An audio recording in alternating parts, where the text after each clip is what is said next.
এখনকার যে প্রক্রিয়া সেটি হচ্ছে আমরা নেতাকর্মীদের খোঁজখবর নিচ্ছি, যারা আহত হয়েছে নিহত হয়েছে তাদের পরিবারের সাথে যোগাযোগ করছি এবং সারা দেশের নেতাকর্মীদেরকে আমরা একটা নির্দেশনা দিয়েছি আজকে সকালে।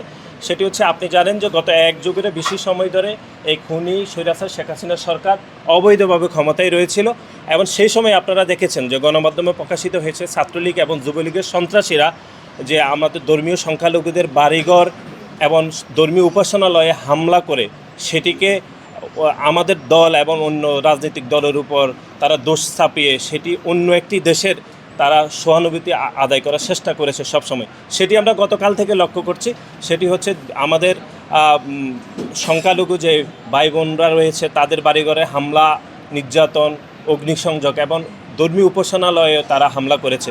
আমরা যেটি গভীরভাবে আমরা মনে করছি সেটি হচ্ছে অতীতে যেরকম ছাত্রলীগ, যুবলীগ, আওয়ামী লীগের সন্ত্রাসীরা এই হামলায় নেতৃত্ব দিয়ে আমাদের দলকে তারা হচ্ছে এই দলের উপর বিতর্কিত করার চেষ্টা করছে, এখনও তারা সেরকম করছে।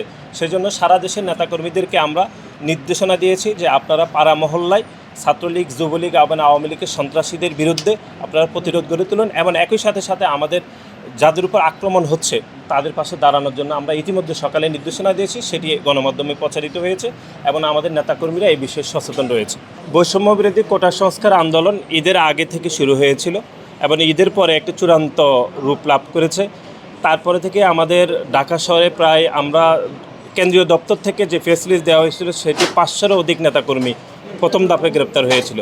পরবর্তী ধাপে যত নেতাকর্মী আসলে গ্রেপ্তার হয়েছে সেটি আমরা আসলে পূর্ণাঙ্গভাবে হিসাব রাখতে পারিনি, যেহেতু ইন্টারনেট ছিল না, মোবাইলের বিভ্রান্ত ছিল। এখন আমরা এগুলো পরীক্ষা নিরীক্ষা করছি, আমাদের দপ্তর কাজ করছে। আমরা যেটি ভাবছি সেটি হচ্ছে প্রায় 1500-এরও অধিক নেতাকর্মী শুধু গ্রেপ্তার হয়েছে। আজকেই প্রায় ছাত্রদলের 212 জনকে মুক্ত করা হয়েছে।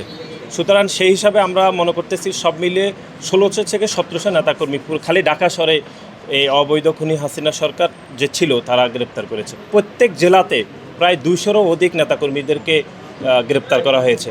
এবং আপনি সাথে আরেকটি বিষয় যেটি যোগ করছি সেটি হচ্ছে এবারের আন্দোলনে সারা বাংলাদেশের প্রায় যারা পদ্মারী ছাত্রদল নেতা, সেটি আমরা গতকাল পর্যন্ত 29 জন পদ্মারী নেতা যাদেরকে খুনি শেখ হাসিনা সরকার কর্তৃক হত্যা করা হয়েছে এবং হসপিটালে ঢাকা শহরের প্রত্যেকটি হসপিটালে ছাত্রদলের প্রায় শতাধিকেরও অধিক নেতাকর্মী তারা হসপিটালে রয়েছে এবং কয়েকজনের অবস্থা খুবই গুরুতর।